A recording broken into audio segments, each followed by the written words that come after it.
कराची में शदीद आंधी की तूफानी बारिश नाल तबाही, 1 घंटे की तेज बारिश नाल 19 बंदे जाम बहक, मुतादिद जख्मी।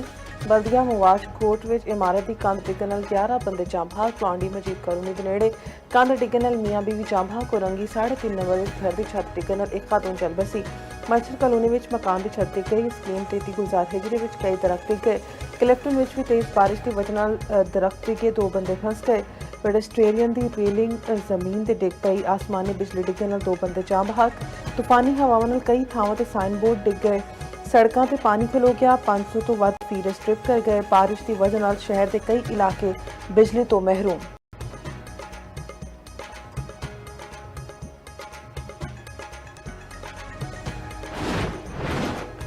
वज़ीर आला सिंध मुराद अली शाह दा इंतजामिया नूं हाई अलर्ट रहने का हुक्म। सिंध हुकूमत ने रेन एमरजेंसी नाफिज कर दी।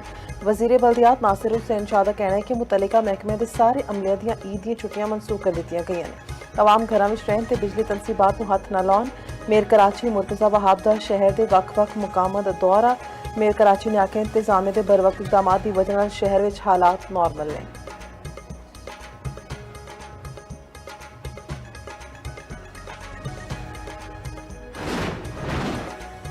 हैदराबाद के आले दुआले इलाकों में तेज हवावां ते गरज चमक दे नाल मूसलाधार बारिश। लगातार तेज बारिश नाल नीवें इलाके पानी थले आ गए। सांगड़ ठट्ठा ते आले दुआले इलाकों में भी तेज हवावां नाल तूफानी बारिश। सांगड़ ग्रिड स्टेशन ते आसमानी बिजली डिग गई। लतीफाबाद में सड़क ते दरख्त डिग गए। ट्रैफिक की रवानी मुतासर। पिंड आदम भंबरू विच 5 घरां दियां छत्तां उड़ गईयां। 15 कच्चे घर डिग पए, ताहम सारे बंदे महफूज रहे। पाकिस्तान का ऑपरेशन गज़ब हक विच आरजी तौर पर रोकन का ऐलान। वज़ीर इतलाक तारड़ का कहना है कि यह फैसला ईद उल फितर के मौके पर किया गया। इतलाक 24 मार्च तक होएगा। सऊदी अरब, कतर ते तुर्किया की दरख्वास्त पाकिस्तान ने इकदाम चुकिया। अफगान सरहदी इलाके में कार्रवाई आरजी तौर पर रोकी जाएगी। सरहदी हमला या दहशतगर्दी का वाक़या होने ऑपरेशन फौरन दोबारा शुरू होएगा। आरजी वक्फे तक अफगान तालिबान रजीम के 707 दहशतगर्दां नूं हलाक किया। 255 पोस्टां तबाह ते 44 पोस्टां कब्जे विच लै लियां गईयां। काबुल ते नंगरहार विच ड्रोन स्टोरेज ते गोला बारूद के ज़खायर तबाह। किसी शहरी आबादी या बुनियादी ढांचे नूं कोई नुकसान नहीं पहुंचाया गया। काबुल विच हदफ अफगान तालिबान के गोला बारूद ते हथियारां दे इलावा ड्रोन तैयारियां दा डिपो सी। DGISPR दा अफगान तालिबान के प्रोपेगेंडे का जवाब। निजी टीवी नाल गलबात विच आखिया गोला बारूद फटण नाल जेड़े धमाके हुए उन्हां नूं पूरे शहर ने वेख्या। अफगान रजीम के असलाह जखीरे नूं निशाना बनाया। यह अफगान तालिबान के 53 हमलियां का जवाब है। शुरू उन्होंने किया, पाकिस्तान ने सिर्फ जवाब दिता। हमले में सिविलियंस या हलाकतों का प्रोपेगेंडा झूठ है। तालिबान मनशियात के आदि बंदियां इस्तेमाल करते हैं। अफगान तालिबान फैसला करन TTP अहम है या पाकिस्तान। इसराइल के हमले में ईरानी इंटैलीजेंस वजीर इस्माइल खतीब भी शहीद। ईरानी सदर की तस्दीक। अमरीका ते इसराइल का ईरान में दुनिया की सब तो वड्डी गैस फील्ड ते फिजाई हमले के बाद गैस फील्ड में अग लग गई। जनूबी पारिस दुनिया की सब तो वड्डी गैस फील्ड है। ईरान की सऊदी अरब, UAE ते कतर में तेल ते गैस तनसीबात ते हमलियां की वार्निंग।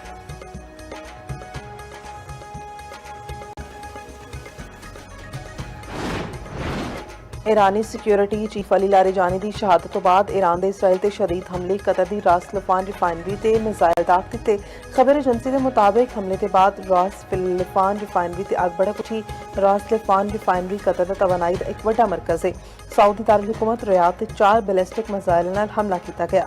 तल अबीब विच कई इमारतों के गड्डियों में अग लग गई। कई इलाकों में धमाकियां दी आवाज़ां।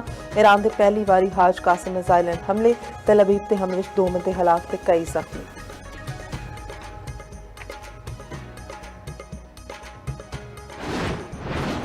ईरानी सिक्योरिटी चीफ अली लारिजानी ते बेसेज फोर्स के कमांडर मेजर जनरल गुलाम रजा सने दर्जना शहादत दी नमाज़ जनाजा अदा।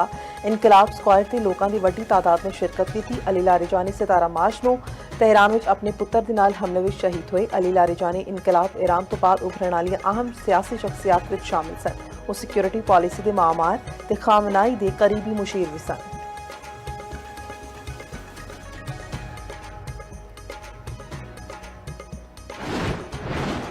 ते अरब ते इस्लामी मुल्कां दे बुजरे खाचे दा हंगामी इजलास अज होएगा। इजलास सऊदी दारुल हुकूमत रियाद विच होएगा। खिते की सूरत हाल से इलाकाई सलामती तो मुतलिक अहम मामलों पर मुशावरत की जाएगी। नायब वज़ीर आज़म सागदार इजलास में शिरकत लई रियादा पड़ गए। तर्जुमान दफ्तर खारजा के मुताबिक पाकिस्तान बरादर मुल्कां दी इलाकाई सालमियत खुद मुख्तारी ते सियासी आज़ादी की मुकम्मल हिमायत दा अयादा करेगा।